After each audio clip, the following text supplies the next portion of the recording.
Taylor here with Reality Canine, and this is the easiest way I know to understand operant conditioning. So we have 4 words up here on the board. Forget all of your preconceived notions about those words. Forget the connotations behind them in normal language, especially for the word punishment. Within the context of operant conditioning, this is the definition of these words. Positive means to add something to the scenario. Negative means to remove something from the scenario. Reinforcement means to encourage a behavior, and punishment means to discourage a behavior.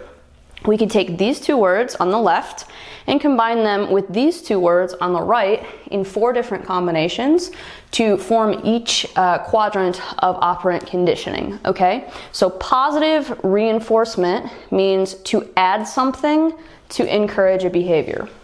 Positive punishment means adding something to discourage a behavior. Negative reinforcement is removing something to encourage a behavior, and negative punishment is removing something to discourage a behavior. Okay, now I am a dog trainer, so I'm going to use dog training examples. I have here the cycle of operant conditioning that we use in dog training. Okay, so R is reinforcement, P is punishment, plus is positive, and negative is, the negative sign is negative, okay?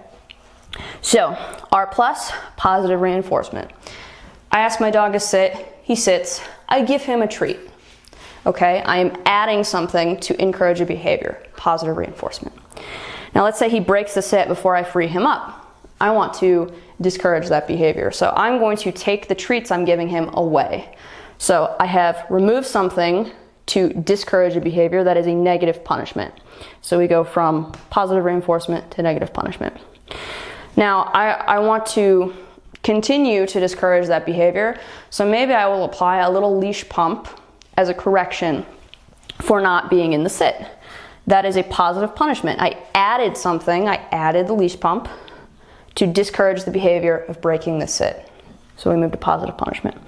Now let's say that he returns to the sit command. Well, I'm gonna stop my little leash pumps, okay? So I'm going to remove something to encourage the behavior of sitting. So that's negative reinforcement right there. And because he sat, I'm gonna go right back to positive reinforcement, give him treats again, okay? So you can see in that cycle how we go from each quadrant to the next.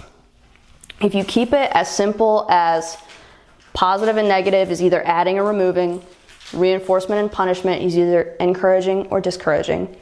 You can combine those definitions in the different ways to see how operant conditioning works. I hope this was helpful. I hope it simplified it for you. Please subscribe.